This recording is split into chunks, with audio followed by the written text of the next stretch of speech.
बनाते हैं, चर्चा करते हैं कि बांसुरी हमारी सौत हो चुकी है। ये कभी कृष्ण के कमर से, कभी हाथ से, कभी होठों से हमेशा चिपकी रहती है। ये कभी साथ छोड़ते नहीं तो कन्हैया का लेकर हमें कब प्राप्त होगा। ये आपस में विचार करती है और अंत में निर्णय लेते हैं गोपिकाएं, जैसा कि शोका जी ने लिखा है, सखी मुरली विजय चोरी जिन गोपाल के हैं अपने बस प्रीत सबद की छोरे, सखी मुरली विजय चोरी। सखियां मुरली को चुराने की बात करती हैं। इस विषय का वर्णन एक जगह पर रसखान जी ने बड़े सुंदर शब्दों में किया कि कान भये बस बांसुरी के,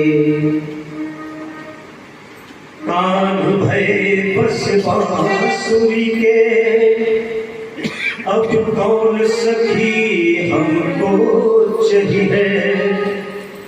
निष्द्योष यह संग लागी रहे, यह सौतगिता अपने क्यों सही है। तो जिन मोहिनियों मनमोहन को रस खान सदा हमको दही है। मिल आओ सखी सब भागी चली, अब ब्रज में बसुरी रही है। सखिया विचार करते हैं इस ब्रज में तो बांसुरी रहेगी। अब तो जब निर्णय लेते हैं कि अब बांसुरी की चोरी कन्हैया की माखन चोरी की थी, तो हम बांसुरी चुरा सकते हैं। और एक कृष्ण भगवान कदम के नीचे सोए हुए हैं। गोपिकाएं जा करके उनकी कमर से चुपके से बांसुरी चुरा लेते हैं, बांसुरी चुरा लेते हैं और उस बांसुरी को लेकर के आती हैं।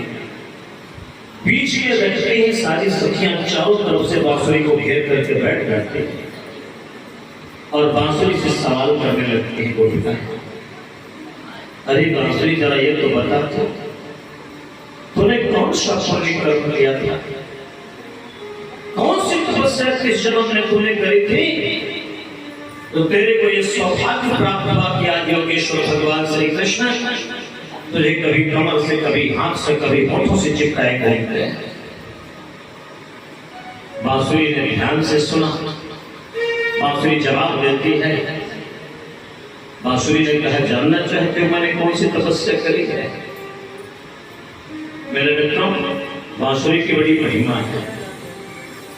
कबीर और बिहारी जी एक जगह पर जिक्र करते हैं कि अधर धरत हरि के परत, ओठ दीप दीपक जोत, और हरित बांस की बांसुरी, इंद्र धनुष रंग। ये महिमा है बांसुरी। आज वो बांसुरी बता रही है कि मैंने कौन सी तपस्या करी थी जिसकी वजह से आज मुझे भगवान प्राप्त हुए हैं। बड़े सुंदर शब्दों में बांसुरी कहती कि मैं बांस की हूँ पतली सी नली, मैं बांस की हूँ पतली सी नली, जंगल में उगी जंगल में फली। मैं बांस की हूँ पतली सी नली, जंगल में उगी जंगल में फली। मैं बांस की हूँ पतली सी नली, जंगल में उगी जंगल में फली।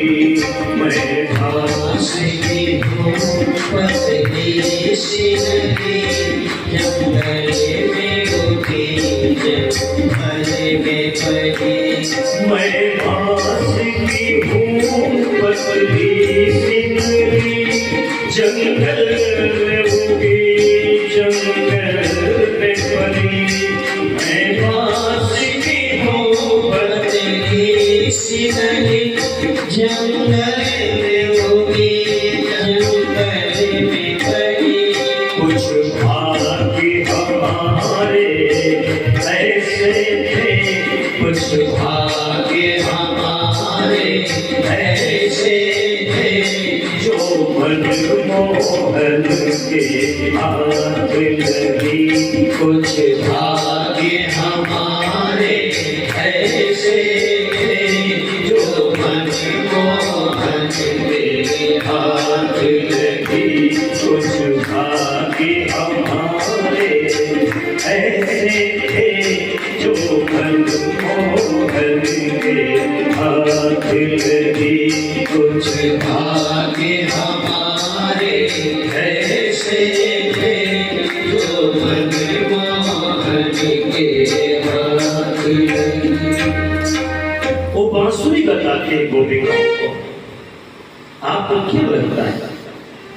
देखो भगवान किसी को इतनी आसानी से नहीं मिल जाते ना। वो कहती है बहनों, मेरा भी जन्म जहां पर हुआ था वहां मेरा एक परिवार था। मैं जंगल के बीचों बीच में बांसों के झुरमुट में पैदा हुई। मेरा भी एक परिकर था, हंसता खेलता। कुछ बड़े बांस, कुछ छोटे बांस, कुछ मध्यम स्तर के बांस। अरे छोटे बड़े नन्हे मुन्ने सबको मिलाकर के परिवार बनता।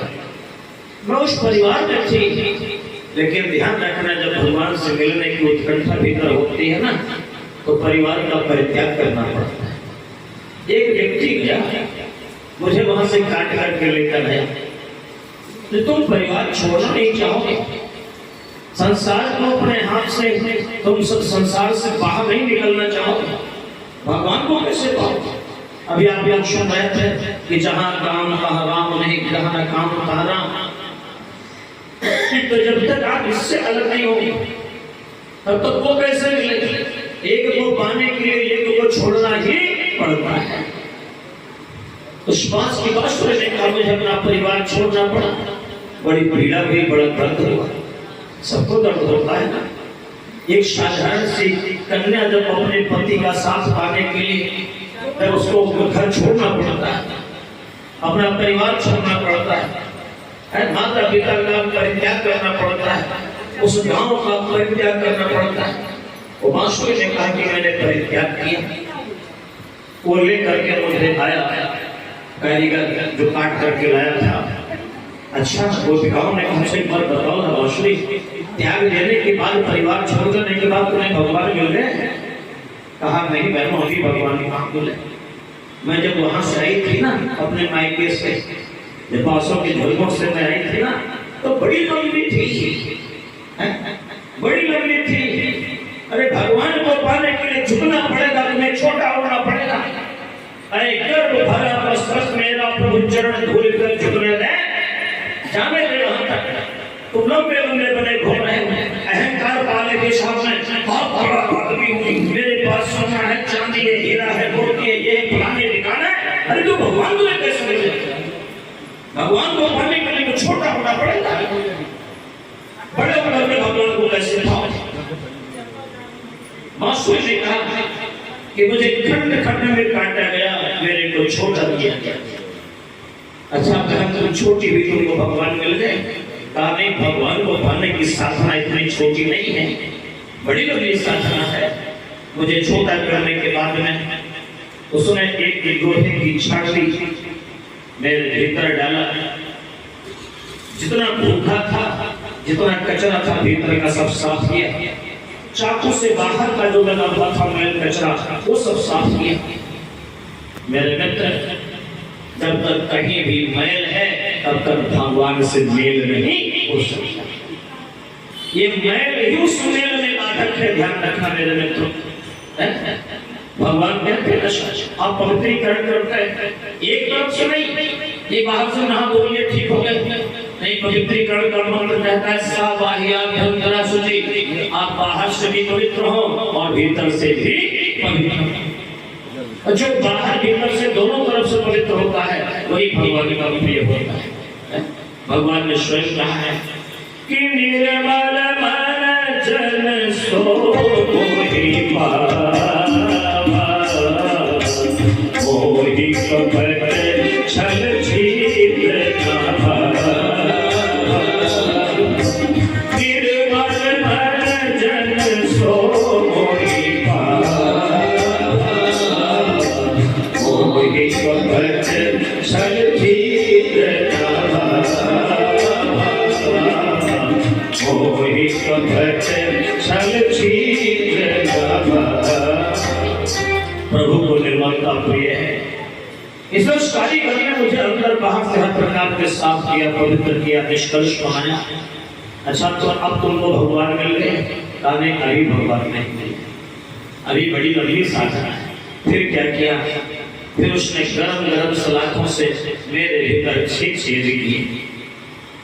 6 छेद माने तो मैं उस दिन कथा सुना रहा था, धोखेधारी प्रकरण में खट चक्र वेदन की बात आई थी। मूलाधार से लेकर के आज्ञा चक्र तक ये 6 चक्र हैं। ये 6 मुरली में होते हैं, मौसरी में होते हैं।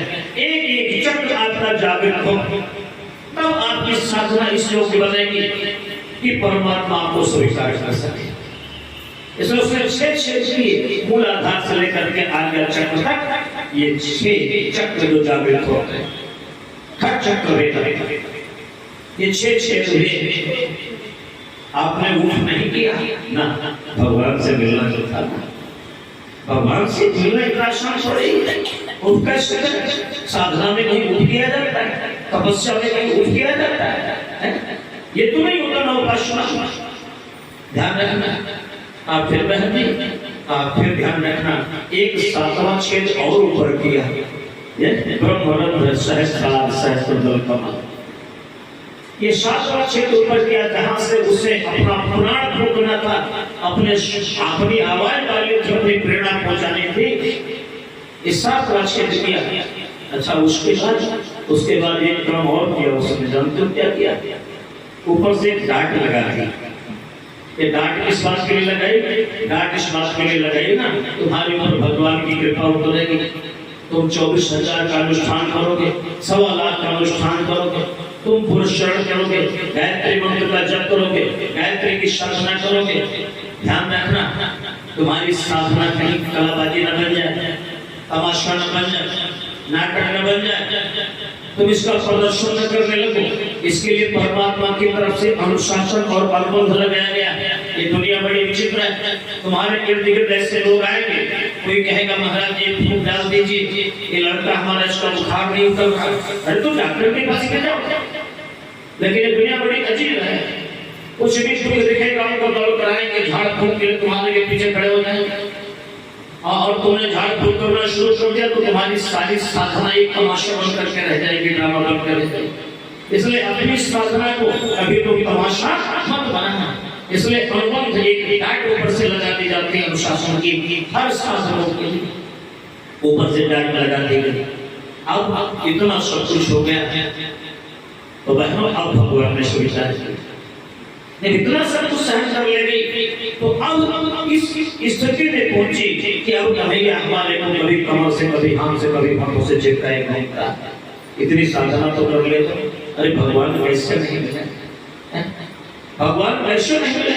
यहाँ पे यही सबसे बड़ी समस्या है कि हम भगवान को पाना तो चाहते हैं, लेकिन ध्यान रखना, भगवान को पाने के लिए बहुत बड़े त्याग की जरूरत है, बड़ी कुर्बानी की जरूरत है, बहुत बड़े बलिदान की जरूरत है, आत्म विसर्जन की जरूरत है, अपने आप को समर्पित करने की जरूरत है।